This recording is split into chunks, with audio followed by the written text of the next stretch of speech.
नमस्कार दोस्तों। आप सुन रहे हैं एक सच्ची घटना पर आधारित हॉरर कहानी। ये कहानी किसी को डराने के लिए नहीं है, बल्कि उन लोगों के लिए है जो कहते हैं कि इस दुनिया में पैरानॉर्मल जैसा कुछ नहीं होता। ये कहानी राजस्थान के झुंझुनू जिले के एक छोटे से गांव रामगढ़ की है। एक ऐसा गांव जो दिन में जितना शांत दिखता था, रात में उतना ही रहस्यमय हो जाता था। मेरा नाम राजू है। मैं पढ़ा लिखा इंसान हूं और शहर में नौकरी करता था। मैं उन लोगों में से था जो हर चीज का जवाब तर्क और विज्ञान में ढूंढते हैं। लेकिन जो कुछ मैंने अपने गांव में देखा, उसके बाद मेरे लिए हर तर्क बेमानी हो गया। साल 2018 की गर्मियों में मैं छुट्टियों के लिए अपने गांव रामगढ़ आया था। पहाड़ियों से घिरा हुआ ये गांव बाहर से बहुत खूबसूरत लगता था। दिन में खेतों में काम करते लोग, बच्चे खेलते हुए और शाम को मंदिर की घंटियों की आवाज। लेकिन जैसे ही सूरज ढलता, गांव में अजीब सा सन्नाटा पसर जाता था। कुत्ते बिना वजह भौंकने लगते और हवा में एक भारीपन आ जाता था। गांव के बीचों बीच एक बड़ा सा हवेली नुमा घर था। ये घर था कमला देवी का।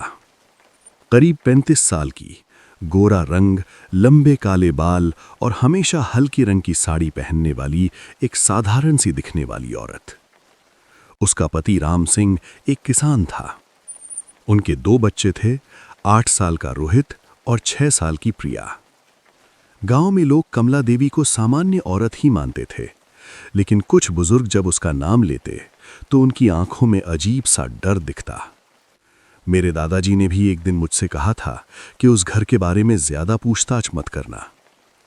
मैंने इसे पुरानी सोच मानकर नजरअंदाज कर दिया। मेरे गांव आने के कुछ दिन बाद मेरी मां ने कहा कि कमला देवी की छोटी बेटी प्रिया बहुत बीमार है और दिल्ली से लाई दवाई देकर आ जाओ।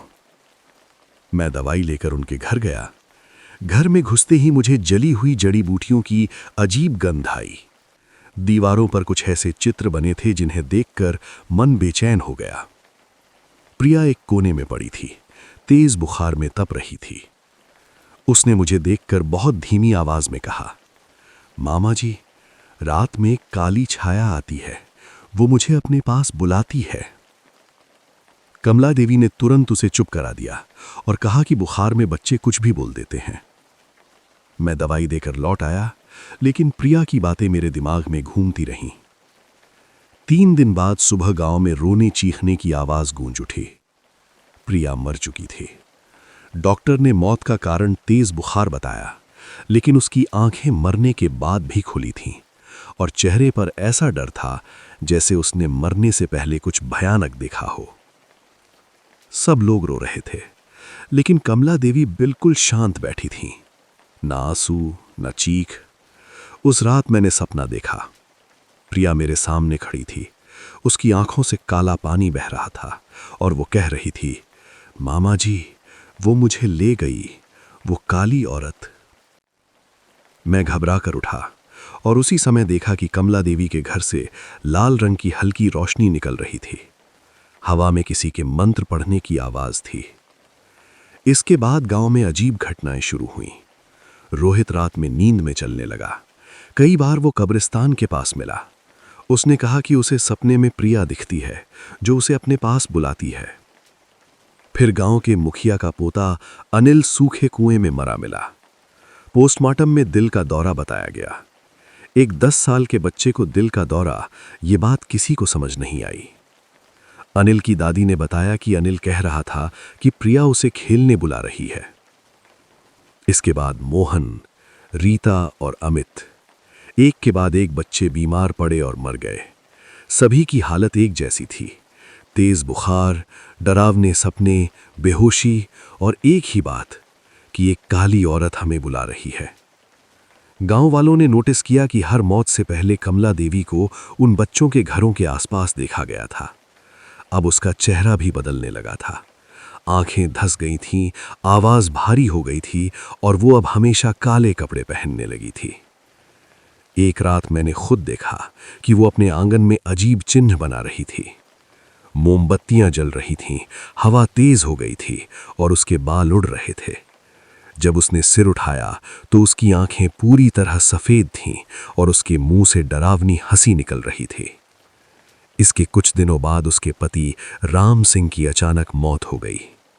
मरते वक्त वो चिल्लाया, कमला, तूने ये क्या किया? इसके बाद उसकी सास और फिर देवर की भी रहस्यमय तरीके से मौत हो गई। अब सिर्फ रोहित बचा था। वो दिन ब दिन कमजोर होता जा रहा था। उसने मुझसे कहा कि उसकी माँ रात में उसके कमरे में आती है और बिस्तर के नीचे कुछ छुपाती है। गांव में पंचायत हुई। कमला देवी से सवाल किए गए, लेकिन वो सिर्फ मुस्कुरा रही थी। उसी रात रोहित की चीख सुनाई दी। जब लोग उसके घर पहुंचे तो अंदर का दृश्य किसी बुरे सपने से कम नहीं था। कब्रिस्तान में अधूरा तांत्रिक अनुष्ठान मिला। बच्चों के खिलौने, नाम लिखे हुए, कलश और राख। सच सामने आ गया। कमला देवी अपने बच्चों को वापस लाने के लिए दूसरे बच्चों की बलि दे रही थी, लेकिन अनुष्ठान पूरा होने से पहले ही टूट गया। अगली सुबह कमला देवी गायब थी। आज भी उस घर से रात में बच्चों के रोने की आवाज आती है और गांव रामगढ़ आज भी सूरज ढलते ही खामोश हो जाता है, क्योंकि कुछ सच्चाइयां अंधेरे में ही बेहतर रहती हैं।